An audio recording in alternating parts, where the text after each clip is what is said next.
আমাদের প্রতি শনিবারে আমরা প্যাথোলজি ক্লাসটা করে থাকি। তা প্যাথোলজি এই পর্যন্ত আমাদের বেশ কিছু পড়াশোনা হয়েছে। আমরা ইউরিন চ্যাপ্টারটা প্রায় কভার করেছি, ব্লাড চ্যাপ্টার প্রায় অনেক কিছু আলোচনা হয়েছে। এবার আজকে আমরা যে আলোচনাটা করব সেই আলোচনাটা হচ্ছে স্টুল নিয়ে। স্টুল অর্থাৎ মল, যেটা পায়খানা করা হয়, সেই স্টুলের স্বাভাবিক মলের যে রিপোর্ট, সেই রিপোর্ট প্রথমে আমরা রিপোর্ট নিয়ে আলোচনা করি। তাহলে মল পরীক্ষা যে স্টুল এক্সামিনেশনে আমরা কি কি বিষয়গুলো পাই। প্রথম হচ্ছে কালার। তাহলে নর্মাল যে স্টুল, তার কালারটা হচ্ছে স্লাইট ইয়েলোইশ কালার। গন্ধ, স্টুলের গন্ধ স্বাভাবিক স্টুলের, নর্মাল স্টুলে কিন্তু খুব বেশি একটা গন্ধ থাকে না। অ্যাবনর্মাল অবস্থায় নানা রকম গন্ধ থাকে, সেই গন্ধ উপরে আমরা অনেক কিছু ডিজিজ ডায়াগনোসিস করতে পারি। তারপরে নেক্সট হচ্ছে স্টুলের যে কনসিস্টেন্সি অর্থাৎ দৃঢ়তা। স্টুলের কিন্তু কনসিস্টেন্সি থাকে না, নীল। স্টুলে কি মিউকাস থাকে না, স্টুলে নর্মাল স্টুলে কোনো মিউকাস থাকে না, নীল থাকে। আচ্ছা, এবার হচ্ছে নর্মাল স্টুলে কোনো ব্লাড থাকে না।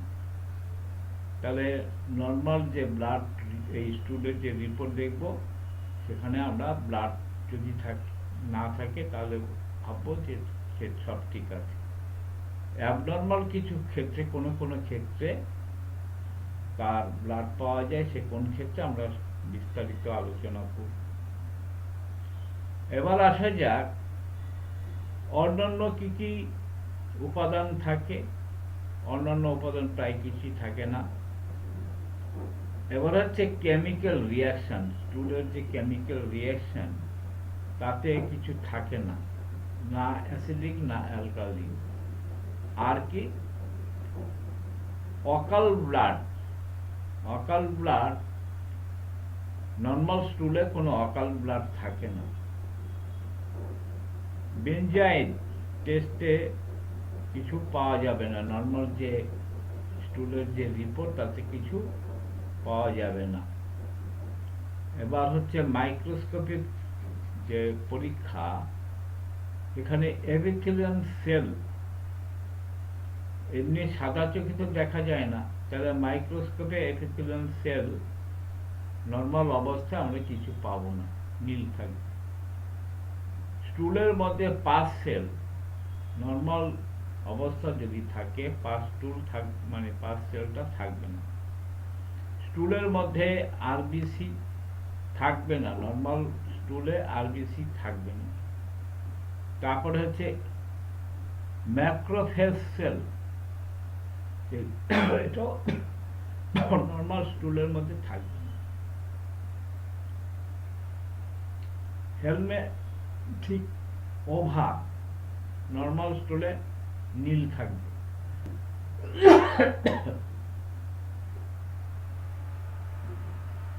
প্রোটোজাল সিস্ট নর্মাল স্টুলের মধ্যে নীল থাকে। প্যারাসাইট কথা মানে হচ্ছে পরজীবী, আমরা যেটা জানি, সেই নর্মাল স্টুলে প্যারাসাইট থাকে না।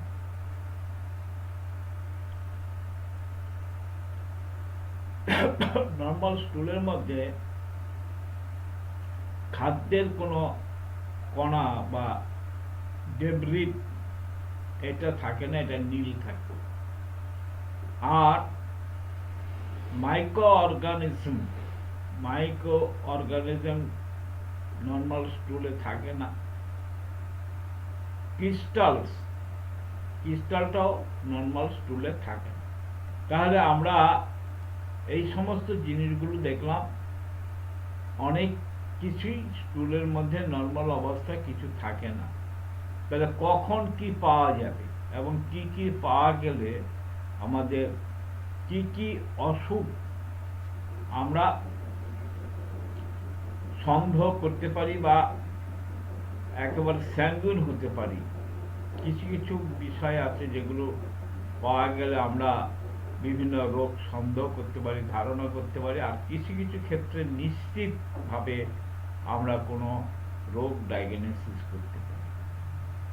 তাহলে এবার হচ্ছে যে আমরা স্টুল যে পরীক্ষাটা করব সে তার একটা নির্দিষ্ট নিয়ম আছে। সেই নির্দিষ্ট নিয়মটা হচ্ছে স্টুল পায়খানা করার পরে আধ ঘন্টার মধ্যে আমাদের সেই ল্যাবের মধ্যে পৌঁছানো দরকার, তাহলে তার অ্যাকুরেট যে রেজাল্ট সেই রেজাল্টটা পাওয়া যায় না।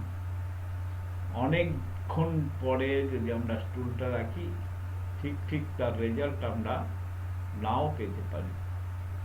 তাহলে এবার হচ্ছে এটা হচ্ছে স্টুল পরীক্ষাকালীন যে নিয়মটা। এবার পরীক্ষার যে রেজাল্ট আসবে, বিভিন্ন রেজাল্টের উপরে আমাদের বিভিন্ন রোগ আমরা ডায়াগনোসিস করতে পারি। তাহলে স্টুলে কি থাকবে? কনসিস্টেন্সি আমরা কি বলেছিলাম?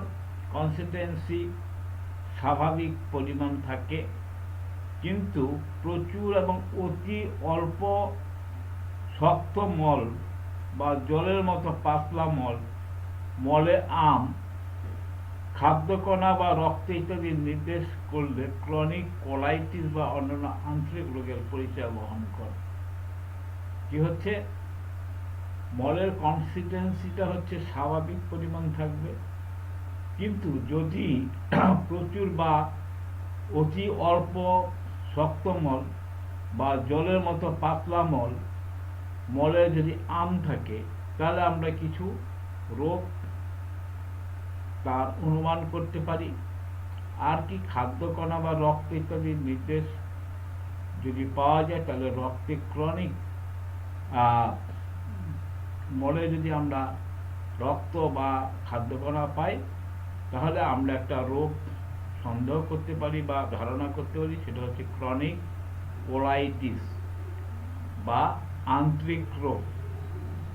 কোলাইটিস কাকে বলে? কোলাইটিস আমরা আগেও এই ব্যাপারে আলোচনা করেছি, বোঝার সুবিধা থাকবে, মনে থাকবে।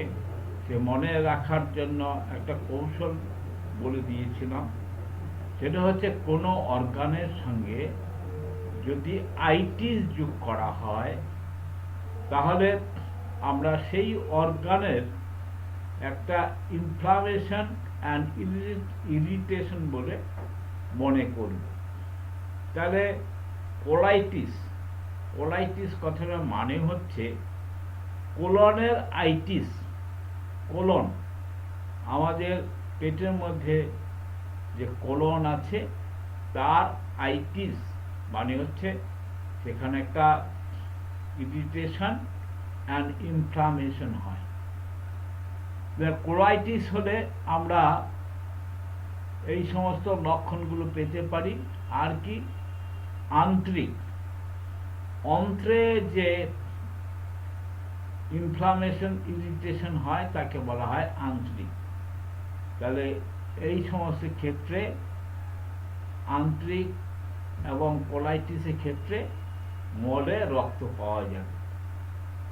তাহলে সাদা চোখে কিন্তু মলে রক্ত পাওয়া যাবে না, সেখানে তার মাইক্রোস্কোপিক যে টেস্ট বা পরীক্ষা সেটা করতে হবে। এবার আসা যাক স্টুল বা মলের কালারটা কেমন হবে। আমরা আগেও বলেছিলাম মলের স্বাভাবিক রং হবে ঈষৎ হলদে, স্লাইট ইয়েলোইশ কালার। কিন্তু যদি কখনো কোনো রোগ আক্রান্ত হয় বা অস্বাভাবিক হয়, সেই ক্ষেত্রে তার রংটা অস্বাভাবিক হতে পারে। অস্বাভাবিক বর্ণ হলে বিভিন্ন রোগের ইঙ্গিত বহন করে। যেমন সাদা চকের মতো যদি স্টুলটা হয়, পায়খানা যদি সাদা চকের মতো হয়, তাহলে আমরা এটা সাদা চোখে বোঝা যাবে, মাইক্রোস্কোপিক টেস্ট করার দরকার নেই, সাদা চোখে বোঝা যাবে, বলা যাবে যে সেখানে অবস্ট্রাকটিভ জন্ডিসের একটা লক্ষণ। যদি মল সাদা চকের মতো হয়, তাহলে সন্দেহ করা হবে অবস্ট্রাকটিভ জন্ডিস এর লক্ষণ। মলের বর্ণ কালো হলে, মলের রং যদি কালো হয়, তাহলে আমরা কি সন্দেহ করতে পারি? সেখানে সন্দেহ করতে পারি পেশেন্ট লৌহ ঘটিত ওষুধ খেয়েছে। আয়রন যুক্ত যে খাবারগুলো বা ওষুধ যার মধ্যে প্রচুর পরিমাণে আয়রন আছে, সেই ধরনের কিছু খাবার বা ওষুধ সে খেয়েছে, সেই ক্ষেত্রে মলের রং কালো হয়। আর কখনো কখনো পায়খানা আলকাতরা মতো রং দেখা যায়, এটাও কিন্তু আমরা নেকেড আইতে দেখতে পাই। এর জন্য মাইক্রোস্কোপিক টেস্ট করা দরকার নেই।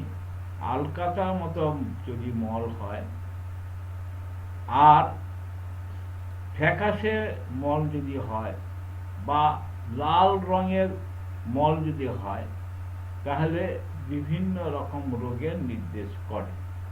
আমরা পরবর্তী ধাপে যাব, মানে বিভিন্ন রঙের ওপর আমরা কি কি ডিজিজ ডায়াগনোসিস করতে পারি, কি কি রোগ সন্দেহ করতে পারি। মলের মধ্যে অ্যাবনর্মাল এলিমেন্টস, অস্বাভাবিক কোনো উপাদান সাধারণত থাকে না, কিন্তু সাধারণত দেখা যায় বয়স্ক লোকের মলে মাঝে মাঝে প্যারাসাইটস দেখা যায়, এবং এগুলো অনেক সময় গোল কৃমি বা নানা ধরনের কৃমির যে ডিম, সে ডিমের উপস্থিত বলে মনে করা হয়। যদি কারো বয়স্ক লোকদের স্টুলের মধ্যে, মলের মধ্যে যদি প্যারাসাইট বা গোল কৃমি এই ধরনের দেখা যায়, তাহলে আমরা কৃমির উপস্থিতি মনে করব। পায়খানা আমরা রংটা বলেছিলাম হলদে। এবার পায়খানা স্টুলের গন্ধটা কেমন হবে? স্বাভাবিক স্টুলের গন্ধ কিন্তু খুব একটা থাকে না। নর্মাল যে স্টুল, মানুষের যে নর্মাল স্টুল, তাতে স্বাভাবিক যে স্টুল, সেখানে খুব একটা গন্ধ থাকে না, এবং যেটুকু গন্ধ হয় সেটা নেগলিজেবল। কখন গন্ধ বোঝা যায়? বিভিন্ন রকম গন্ধ হয়, টক গন্ধ হয়, আষ্টে গন্ধ হয়, পচা গন্ধ হয়। তাহলে বিভিন্ন রোগের ইন্ডিকেশন আমরা বিভিন্ন রকম গন্ধ পাই। তাই সেটা কি হচ্ছে? তাহলে হচ্ছে যে মলের যে স্বাভাবিক গন্ধ, তার চেয়ে যদি দুর্গন্ধযুক্ত মল হয়, তাহলে খুব দুর্গন্ধযুক্ত মল হলে আমরা জন্ডিস রোগের লক্ষণ বলে মনে করতে পারি। আষ্টে গন্ধ পাওয়া যায় কলেরা হলে। কলেরার ক্ষেত্রে একটা আষ্টে গন্ধ থাকে।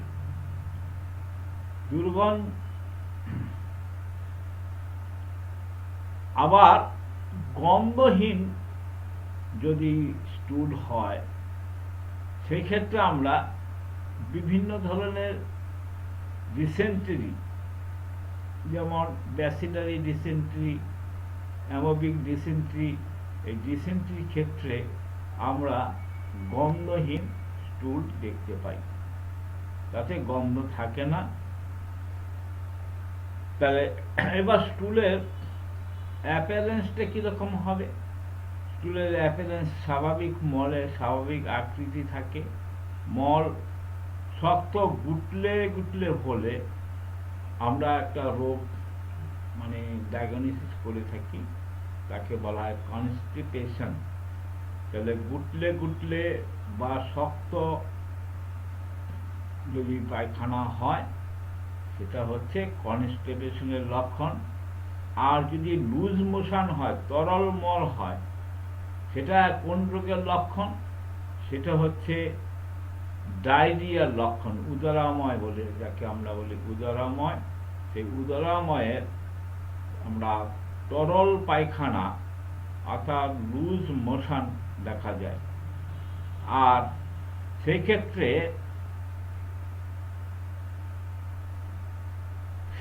কি হচ্ছে? সেই ক্ষেত্রে হচ্ছে কখনো কখনো সাদা আমযুক্ত চটচটে মল দেখা যায়।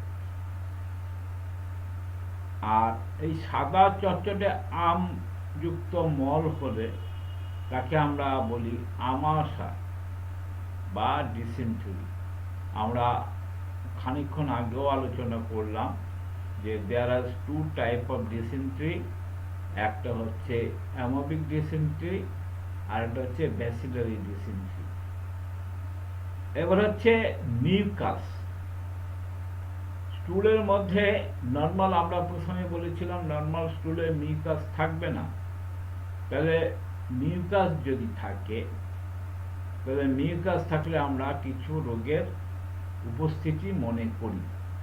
তাহলে মিউকাস থাকলে বিভিন্ন প্রকার মিউকাস থাকতে পারে।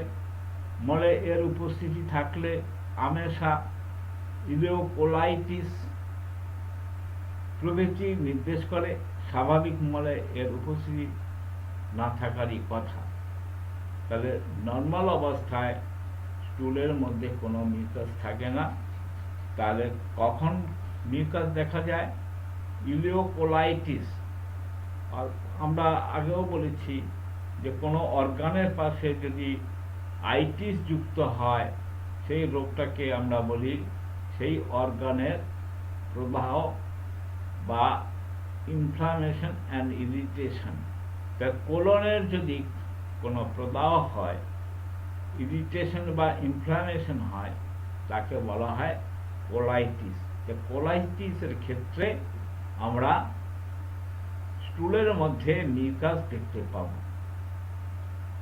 এবার আসা যাক কলেরার মলটা কেমন হবে। কলেরা মল হবে অনেকটা চাল ধোয়া জলের মতো, সঙ্গে চাল ধোয়া জলের মতো দেখতে হবে। মলের মধ্যে ছোট ছোট কুচু কুচু এপিথেলিয়াম এবং টুকরো এবং মিউকাস থাকবে। তাহলে চাল ধোয়া জলের মতো, আপনারা বাড়িতে যে ভাত রান্না হয়, ভাত রান্নার সময় মায়েরা যে চালটা ধোয়, একদম জলের মতো একটা ঘোলাটে রং।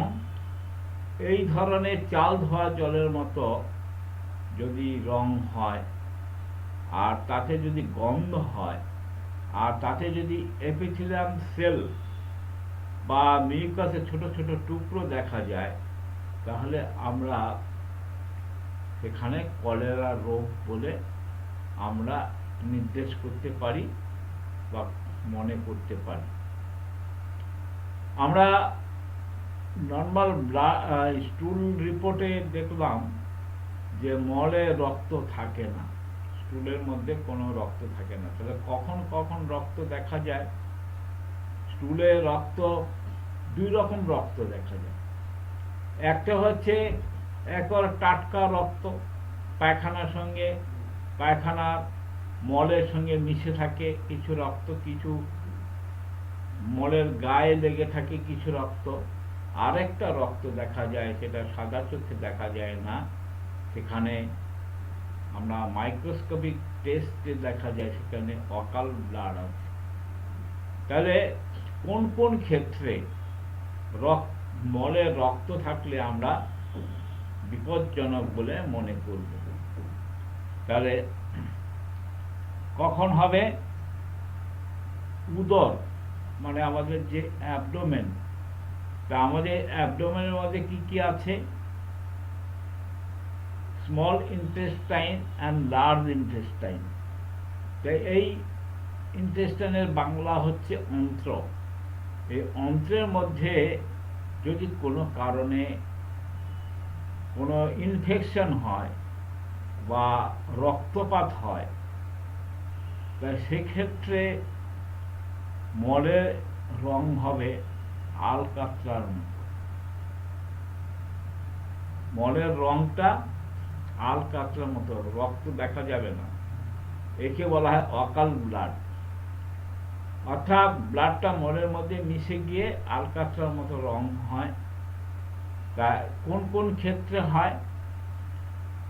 সেটা হচ্ছে যে অন্ত্রগুলো আমরা বললাম, লার্জ ইন্টেস্টাইন, স্মল ইন্টেস্টাইন, এখানে যদি কোনো আলসার, যদি বৃহৎ অন্ত্র থেকে রক্তপাত হয়, তবে রক্ত মলের সঙ্গে ওতপ্রোতভাবে মিশ্রিত নাও হতে পারে, এমনকি মল টকটকে লাল হতে পারে।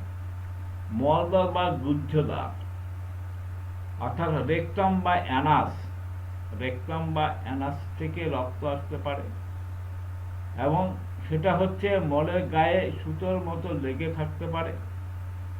তা এই কোন কোন ক্ষেত্রে হয়? সেটা হচ্ছে ব্যাসিলারি ডিসেন্ট্রি ক্ষেত্রে হতে পারে।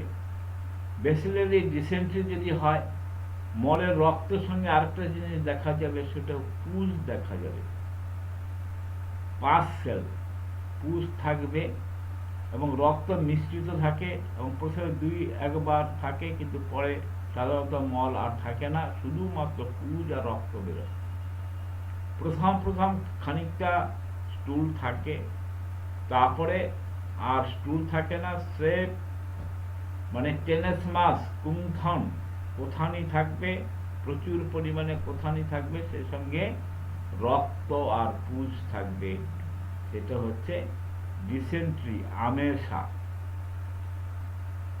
ব্যাসিলারি ডিসেন্ট্রির ক্ষেত্রে পুজ ও রক্ত মিশ্রিত থাকে, আর সাধারণত মল আর থাকে না, শুধুমাত্র পুজ আর রক্তই থাকে। অ্যামেবিক ডিসেন্ট্রি তরল মল থাকে। অ্যামেবিক ডিসেন্ট্রিতে কি হয়? মলটা হচ্ছে পাতলা জলের মতো, তাতে আম থাকবে এবং সামান্য রক্ত মিশ্রিত থাকতে পারে। শ্যাওলার মতো মিউকাস মলের চারদিকে জড়িয়ে থাকে অথবা মলের সঙ্গে মিশ্রিত থাকতে পারে। কোনো কোনো আয়রন জাতীয় ওষুধ খেলে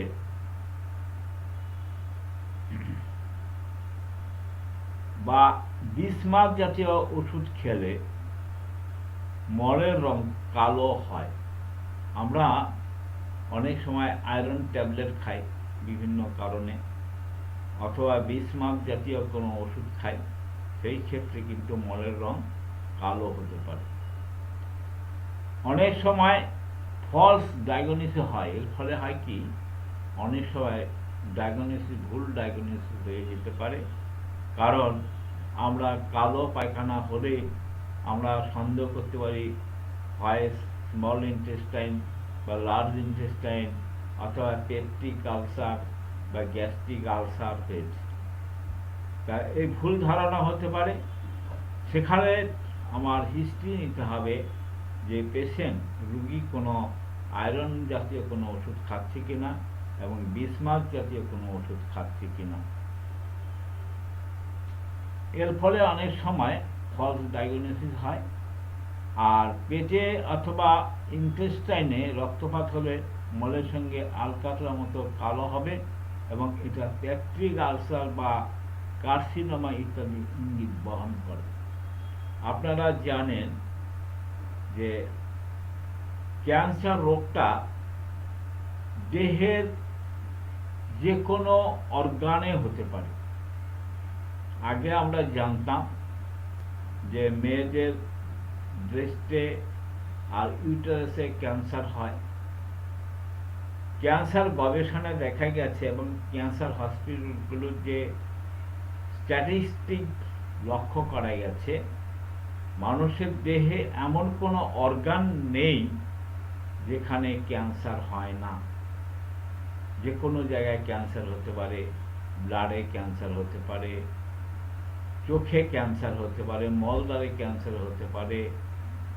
তারপরে কমন ব্যাপার যেগুলো আমরা আগে জানতাম, যে মেয়েদের সাধারণত ইউটেরাস, জরায়ু এবং ব্রেস্ট, তার স্তন, এই দুটো অর্গানে ক্যান্সার হয়। কিন্তু আর ছেলেদের ক্ষেত্রে দেখা যায় সাধারণত তাদের গলায়, জিভে এবং প্রোস্টেট গ্ল্যান্ডে ক্যান্সার হয়। কিন্তু আমরা বিভিন্ন রকম ডেটা কালেকশন করে দেখেছি যে ক্যান্সার হসপিটালগুলোতে, বিভিন্ন জায়গায় ক্যান্সার হসপিটাল আছে, আমাদের পশ্চিমবঙ্গে আছে এবং ভারতবর্ষের মধ্যে সবচেয়ে বড় প্রতিষ্ঠিত এবং সুনামের সঙ্গে যে ক্যান্সার হাসপাতালটা চলছে সেটা হচ্ছে বোম্বেতে।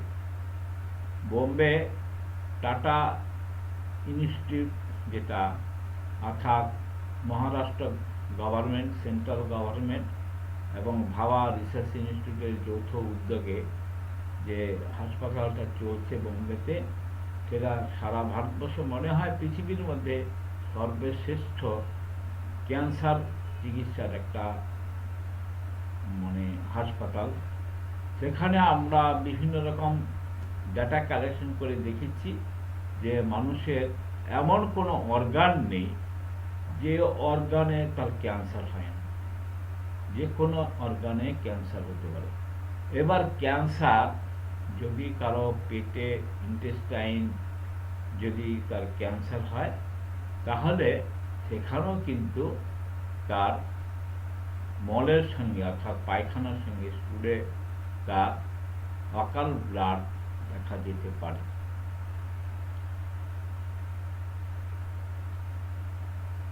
যখন অবস্ট্রাকটিভ জন্ডিস হয় তখন উদয়ময় মেদবহুল ফ্যাকাশে রঙের মল দেখা যায়। তাহলে ফ্যাকাশে রঙের মল কখন দেখা যাবে? সেখানে অবস্ট্রাকটিভ জন্ডিসের ইঙ্গিত বহন করে। মল কালচার দ্বারা চিকিৎসক তার রোগীর চিকিৎসার ক্ষেত্রে আরও নানাভাবে উপকৃত হতে পারে। তাহলে আমরা কোনো ডিজিজ ডায়াগনোসিস ক্ষেত্রে কনফার্ম করার জন্য তাহলে আমরা স্টুলটাকে কালচার করতে হবে। কালচার করলে আমরা যেটা সন্দেহ করছি সেটা সম্বন্ধে আমরা নিশ্চিত হতে পারব।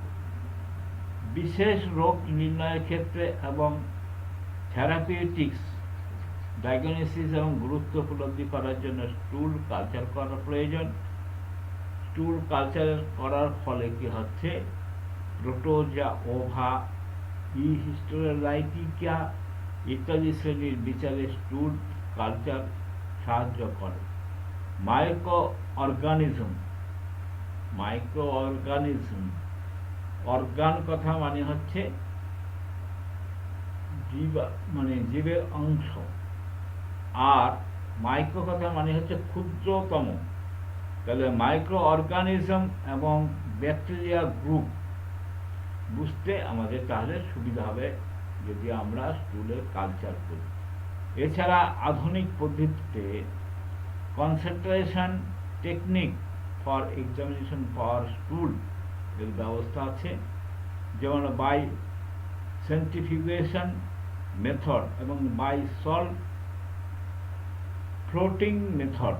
এই দুটো মেথড দিয়ে বিভিন্ন রকম পরীক্ষা করা হয়।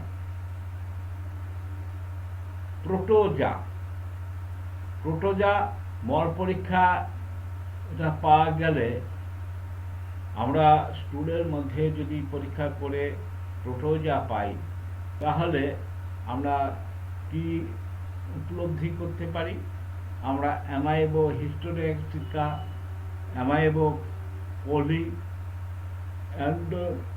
অ্যান্ডোলিমাক্স, লেনা, জিয়াডিয়া এই সমস্ত জাতের মানে প্রোটোজা উপস্থিতি অনুমান করতে পারি। অর্থাৎ এগুলো সবই কৃমি জাতীয় বিষয়। এই কৃমি জাতীয় পরজীবীগুলো আমরা কিভাবে পাব?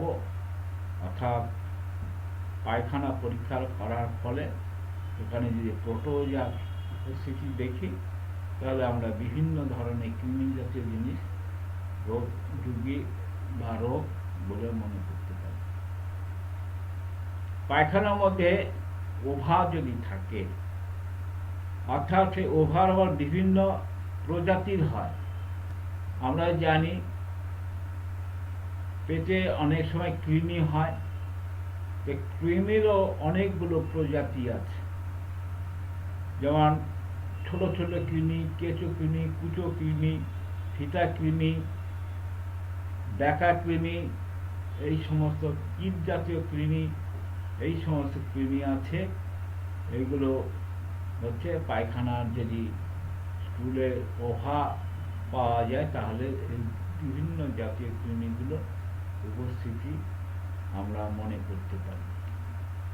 পায়খানার মধ্যে স্টুলে বা মলে যদি আমরা ক্রিস্টালস পাই, তাহলে অস্বাভাবিক মলে এক জাতীয় দানা পাওয়া যায়, এটা অবশ্যই অশুভ লক্ষণ। ক্রিস্টাল হচ্ছে এক ধরনের মানে দানা জাতীয় জিনিস, বস্তু যদি আমরা পায়খানার মধ্যে দেখি, তাহলে এটা একটা অস্বাভাবিক অবস্থা, এটা একটা অশুভ লক্ষণ।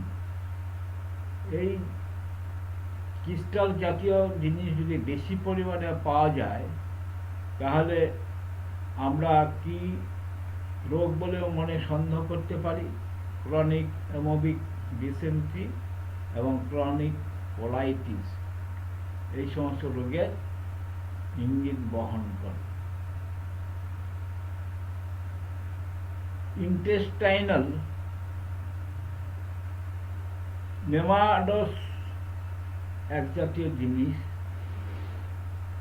অর্থাৎ এক ধরনের গোলাকৃতি কৃমি। এদের বাসস্থান আছে স্মল ইন্টেস্টাইন। আমরা জানি আমাদের পেটের মধ্যে স্মল ইন্টেস্টাইন আছে, লার্জ ইন্টেস্টাইন আছে।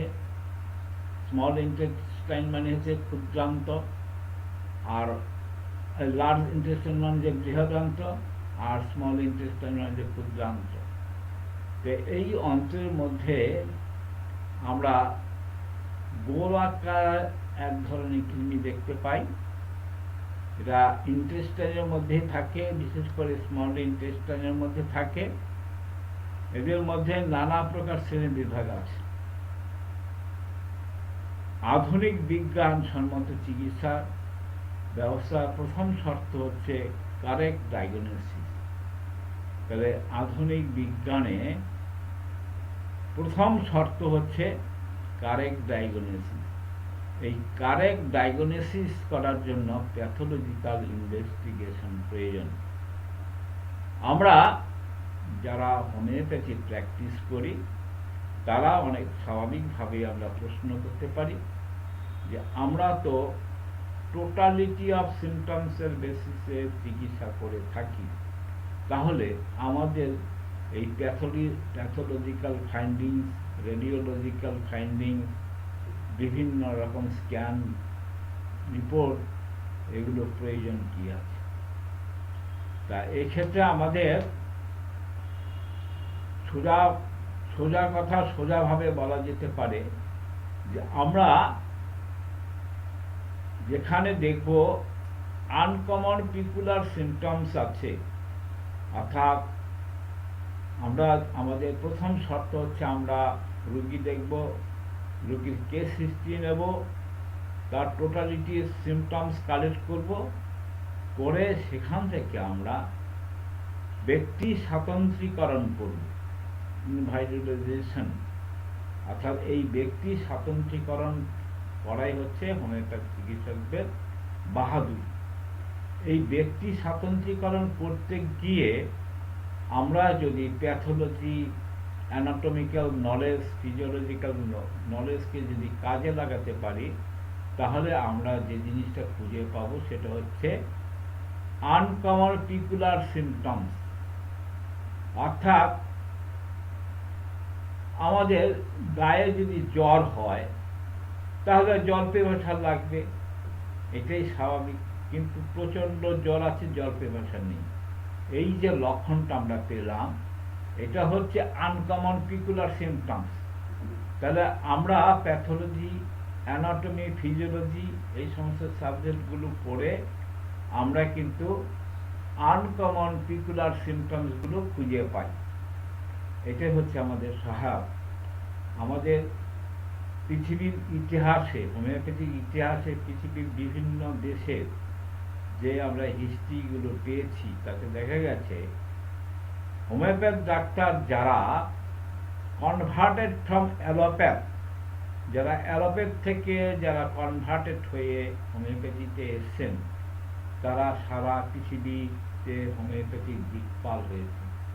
আমাদের ভারতবর্ষও তাই, জার্মানও তাই, আমেরিকা তাই, ইংল্যান্ডেও তাই, আমাদের কলকাতাতেও তাই। অর্থাৎ ভালো হোমিওপ্যাথ হতে গেলে আপনাকে অ্যালাইড সাবজেক্টগুলো সম্বন্ধে ভালো জ্ঞান থাকতে হবে। অ্যালাইড সাবজেক্ট বলতে কি? Anatomy, physiology, surgery, pathology, gynaecology, এই সমস্ত সাবজেক্টগুলো হচ্ছে অ্যালাইড সাবজেক্ট। এই সাবজেক্টে জ্ঞান রাখতে হবে, তা না হলে আপনি কিন্তু আনকমন পিকুলার সিমটমসকে ঠিক আইডেন্টিফাই করতে পারবেন। তাই আমাদের কিন্তু প্যাথোলজিটা জানা দরকার। প্যাথোলজি আমরা মানে ওইভাবে বললে হবে না যে আমি অর্গানন অফ মেডিসিন পড়েছি, আমি রেপার্টরি পড়েছি, আমি হ্যানিম্যানের ক্রনিক মায়োডিন পড়েছি, আমি কেন্টের হোমিও ফিলোজফি পড়েছি, হ্যানিম্যানের অর্গানন অফ মেডিসিন পড়েছি, আমার আর অ্যানাটমি, ফিজিওলজি, প্যাথোলজি, গাইনোকোলজি এই সমস্ত সাবজেক্টগুলো দরকার নেই।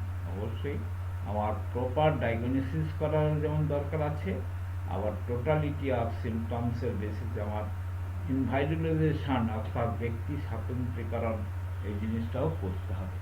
তাহলে আমরা এই সমস্ত পরীক্ষার ক্ষেত্রে যেটা দেখতে পেলাম, তাতে কি আমরা মনে করতে পারি, তা আমরা কিছু কিছু ফাইন্ডিংস পাব। ফাইন্ডিংসগুলো কি?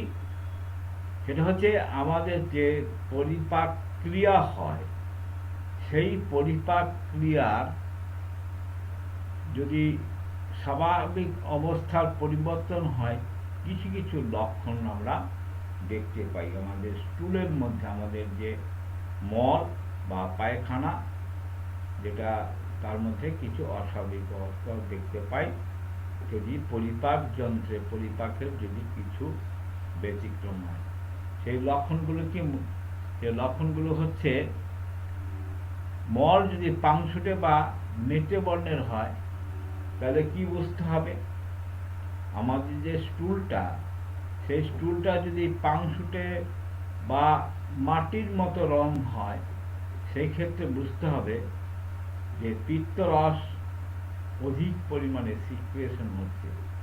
আমাদের পেটের একটা বড় অর্গান আছে, যেটাকে আমরা একটা বৃহৎ গ্ল্যান্ড বলি, সেটা হচ্ছে লিভার। লিভারের মাঝে একটা থলি আছে, তার নাম হচ্ছে বাইল ডাক্ট। বাইল ডাক্টের মধ্যে পিত্ত তৈরি হয়।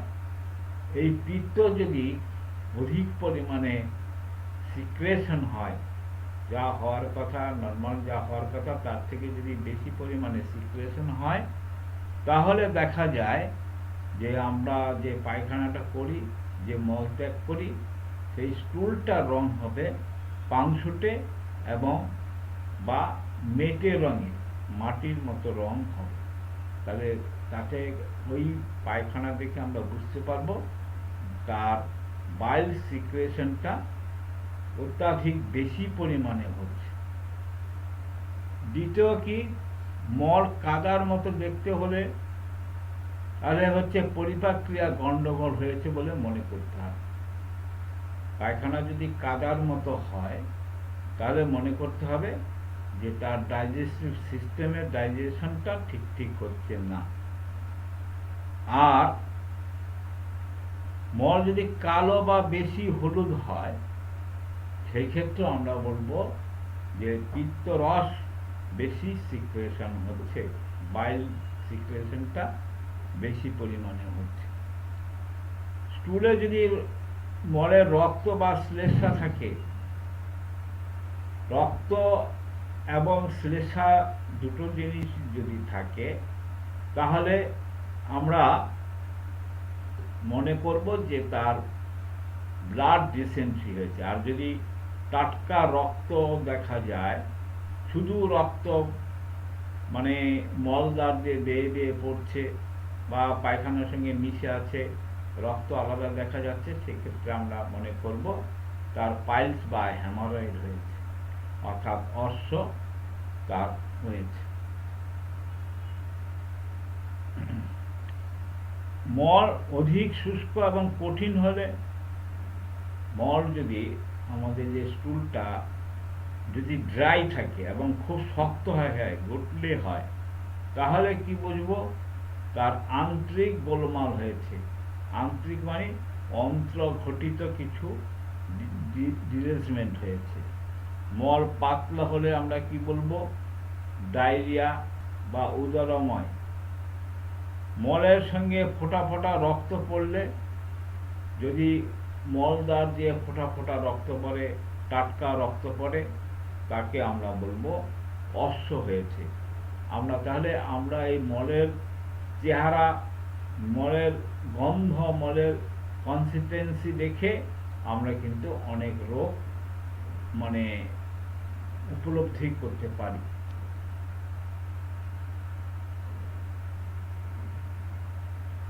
দিনে দুবারের বেশি যদি পায়খানা হয় কারো যদি দিনে দুবারের বেশি পায়খানা হয়, তাহলে আমরা সেই ক্ষেত্রে আমাশা বা ডায়রিয়া, ডিসেন্ট্রি অথবা ডায়রিয়া মনে করব। নর্মাল পায়খানা দিনে দুবার হওয়ার কথা, দুবারের বেশি যদি পায়খানা হয় তাকে আমরা ডিসেন্ট্রি অথবা ডায়রিয়া বলব। মলে অধিক পরিমাণে ফ্যাট পাওয়া গেলে, আমরা আগেই বলেছিলাম মলে কোনো ফ্যাট পাওয়া যাবে না, তাহলে মলে যদি অধিক পরিমাণে ফ্যাট পাওয়া যায় তাহলে বুঝতে হবে প্যানক্রিয়াসের কোনো গোলমাল দেখা দিয়েছে, এবং বদহজম থাকলে সামান্য পরিমাণ থাকতে পারে। মলে আমরা আগেও বলেছিলাম কোনো ভেজিটেবল পার্টিকেলস বা সেল থাকবে না, মলে সামান্য পরিমাণ থাকতেও পারে। সামান্য পরিমাণ যদি থাকে সেটা কোনো দোষের নয়, খুব একটা ভয়ের নয়। মলে পাস অর্থাৎ পুষ থাকবে না, তাহলে মলে পাস সেল যদি থাকে তাহলে অন্ত্রে কোনো রকম ইনফেকশন হয়েছে বলে মনে করা হবে, অথবা অন্ত্রে কোনো ঘা হয়েছে বলে মনে করতে হবে। অল্প মাত্রা থাকলে অ্যামেবিক ডিসেন্ট্রি অর্থাৎ অ্যামেবিক আমাশা হয়েছে, বেশি পরিমাণে থাকলে ব্যাসিলারি ডিসেন্ট্রি হয়েছে।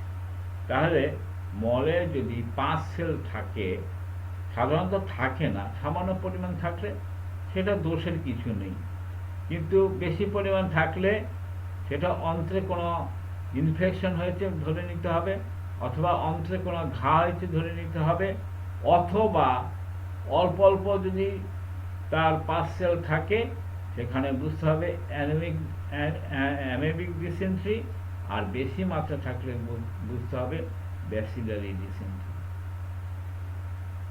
মলে বা স্টুলে আরবিসি থাকলে অন্ত্রে সংক্রমণ বা ঘা বোঝায়।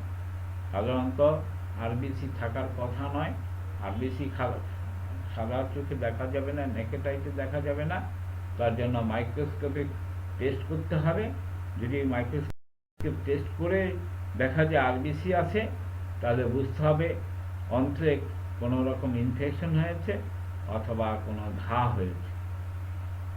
মলে সিএলএস চারকোল লেডেন ক্রিস্টাল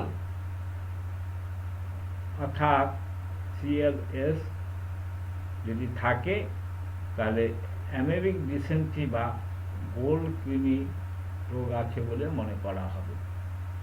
মলে মাসেল ফাইবার থাকার কথা নয়। আমাদের স্টুলে মাসেল ফাইবার থাকার কথা নয়। তাহলে থাকলে কি হয়? থাকলে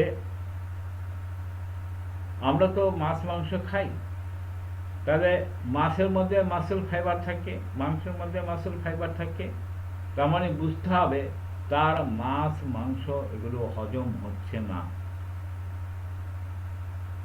স্টুলের মধ্যে যদি মাসেল ফাইবার পাওয়া যায় তাহলে বুঝতে হবে তার মাছ মাংস হজম হচ্ছে না, তার মানে হজমের তার গোলমাল আছে। মলে ফ্রেশ ব্লাড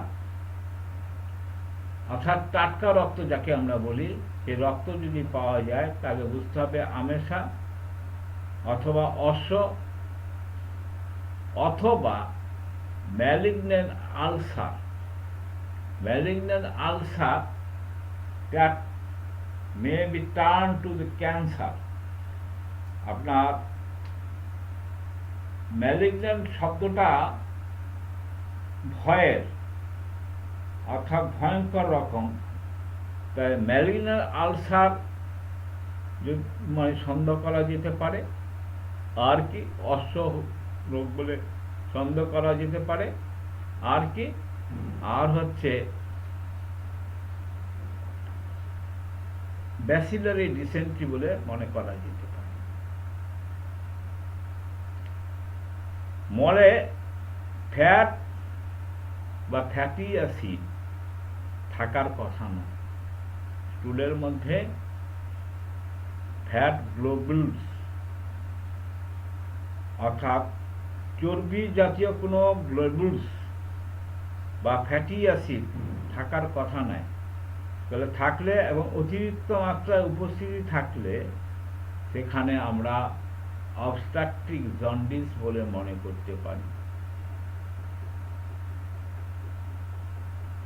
মলে মাইক্রোফেজ থাকলে রক্ত আমাশা নির্দেশ করে, যেটা ব্লাড ডিসেন্ট্রি বলে আমরা জানি। সেই ব্লাড ডিসেন্ট্রির ক্ষেত্রে মলে মাইক্রোফেজ উপস্থিতি দেখা যায়।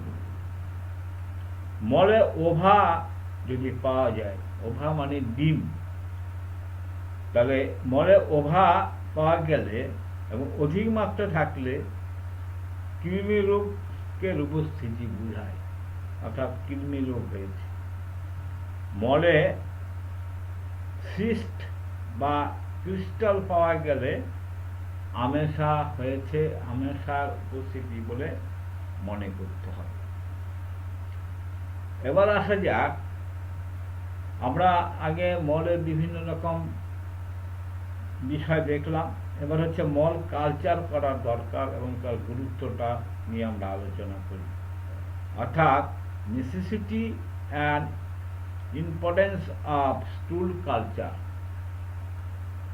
পরিপাক ক্রিয়ায় দীর্ঘদিনের ত্রুটি এবং অন্যান্য গোলযোগের সঠিক কারণ বুঝতে হলে স্টুল কালচার প্রয়োজন। স্টুল কালচারের মাধ্যমে ব্যাসিলারি আমেশায়, সিগেলা, কলেরার ভাইব্রিও অর্থাৎ কলেরা রোগ সৃষ্টিকারী একরকম ব্যাসিলারি, কলেরি ভাইব্রো, শিশু উদরাময়, কলি এবং খাদ্য বিষণে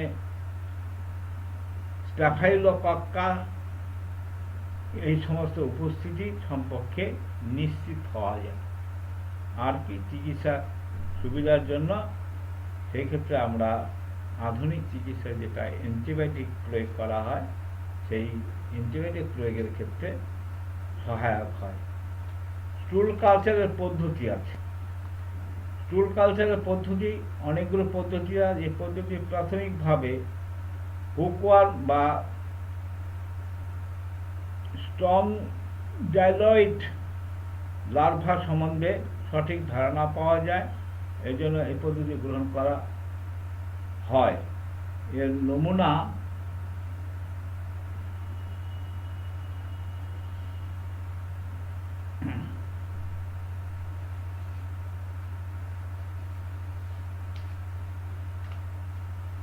নমুনা হচ্ছে কি সেটা হচ্ছে কনক্রিয়েশন, অর্থাৎ স্বাভাবিক মলে এটা থাকবে না। যদি পাওয়া যায় তবে হচ্ছে আমাদের জানি যে গল ব্লাডারে একটা স্টোন সৃষ্টি হয়, তাহলে এটা থাকলে আমরা গল ব্লাডার স্টোন বলে সন্দেহ করতে পারি। তাহলে আমরা গল ব্লাডারের কনফার্ম ডায়াগনোসিস করতে গেলে আমরা করব কি, আলট্রাসোনোগ্রাফি করব, গল ব্লাডারে আলট্রাসোনোগ্রাফি করব। কিন্তু তার আগে আমরা পায়খানা পরীক্ষার মাধ্যমে গল ব্লাডার আছে কিনা সেটা অনুমান করতে পারবো। অর্থাৎ কনক্রিয়েশনস যদি আমরা স্টুলের মধ্যে পাই তাহলে মনে করতে পারি যে এটা গল ব্লাডারের উপস্থিতি রয়ে গেছে।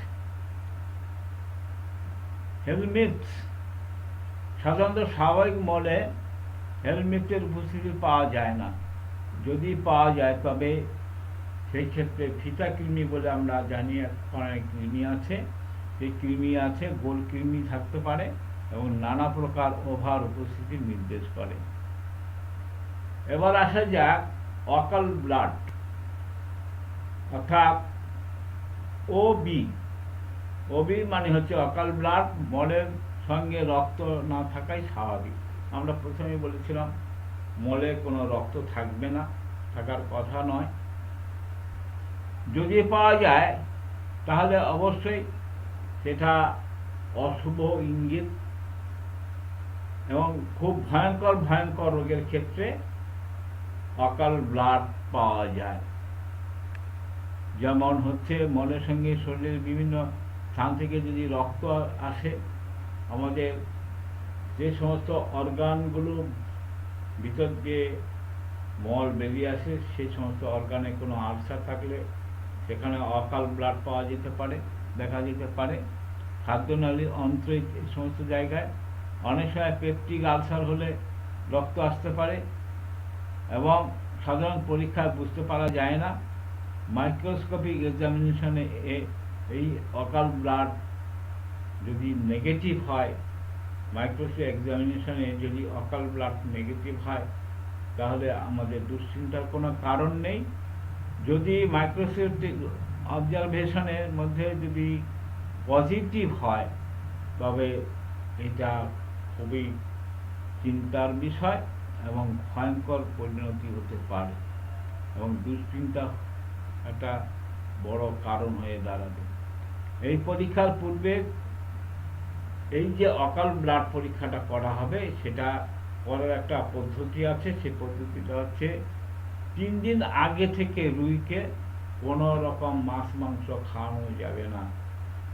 আর এছাড়া যদি কোনো কারণে অ্যাসপিরিন জাতীয় কোনো ওষুধ রুগী খায় বিভিন্ন রোগের ক্ষেত্রে, 3 দিন সেই অ্যাসপিরিন জাতীয় ওষুধ খাওয়ানো যাবে না, তাহলে সঠিক রেজাল্টটা পাওয়া যাবে না।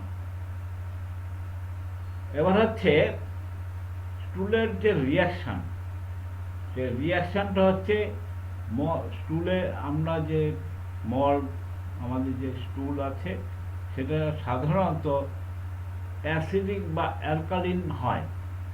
সেটা অ্যাসিডিক অথবা অ্যালকালিন হয়। তা কখন অ্যাসিডিক হবে আর কখন অ্যালকালিন হবে, যখন কার্বোহাইড্রেট জাতীয় খাবার বেশি খাবে তখন স্টুলের রিয়াকশনটা অ্যাসিডিক হয়। আর যখন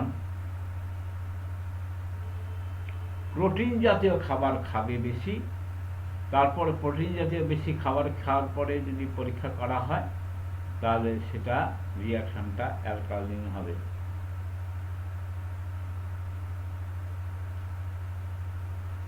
স্টুলের মধ্যে ফুড রেসিডিউ কি থাকবে?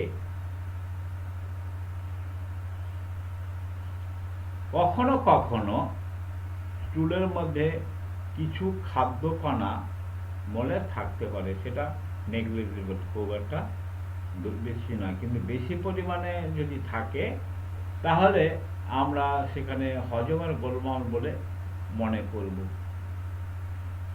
স্টুলে এপিথেলিয়াল সেল সামান্য কিছু থাকতে পারে। যদি বেশি পরিমাণে থাকে তবে জিআই ট্র্যাক অর্থাৎ গ্যাস্ট্রোইন্টেস্টাইনাল ট্র্যাকে একটা গোলযোগ আছে বলে মনে করতে হবে। স্টুলের মধ্যে পাস সেল, খাদ্য নালী সংবহন তন্ত্রে কোথাও আলসার থাকলে মল থেকে উপস্থিত দেখা যাবে, বিশেষ করে জিআই ট্র্যাকে তাহলে পাস দেখা যাবে।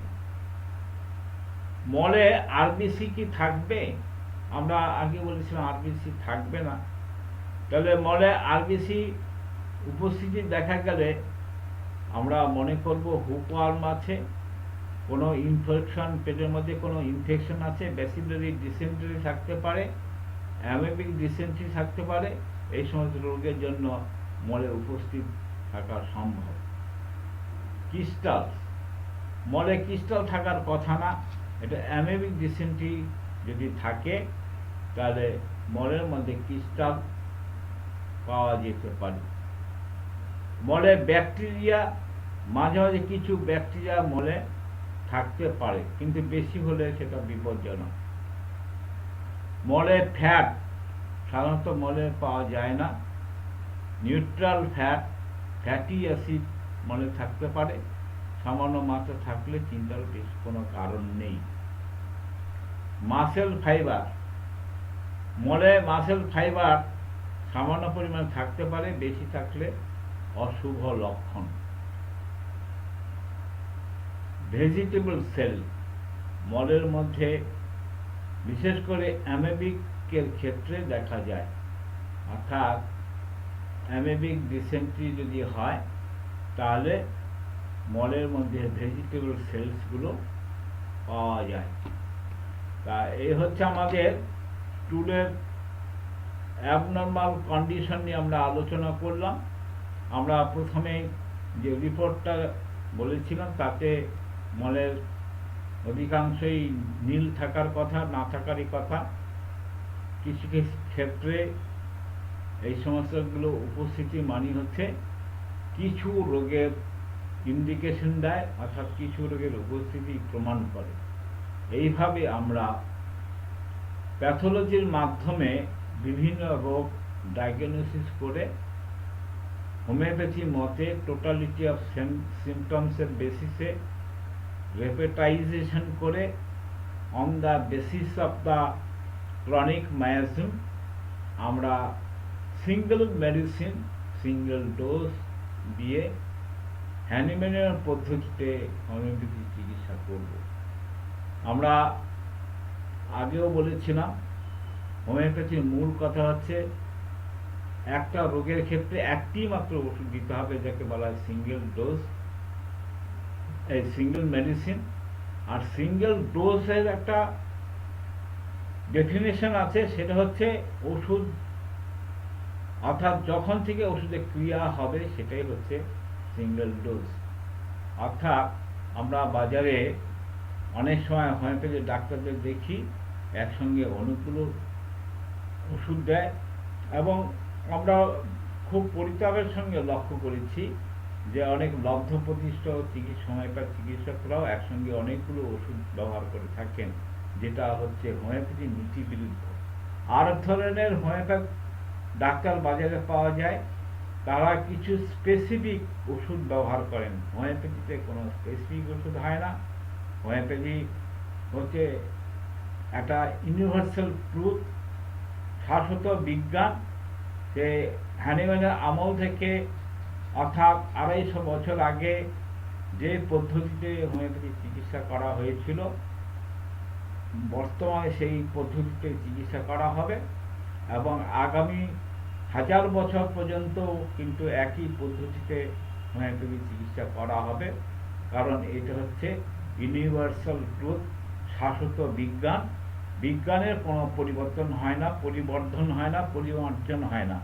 সুতরাং যদি হোমিওপ্যাথি শিখতে হয় তাহলে আমাদের যেমন অ্যালাইড সাবজেক্টগুলো পড়তে হবে, প্যাথোলজি জানতে হবে, ফিজিওলজি জানতে হবে, নিদান তত্ত্ব জেনে আমরা অ্যানাটমি, ফিজিওলজি, প্যাথোলজি, গাইনোকোলজি সমস্ত সাবজেক্টকে সমন্বয় করে আমরা অর্গান অফ মেডিসিনের দৃষ্টিতে মানে রেপাটাইজেশন করে আমরা সিঙ্গেল মেডিসিন ব্যবহার করব।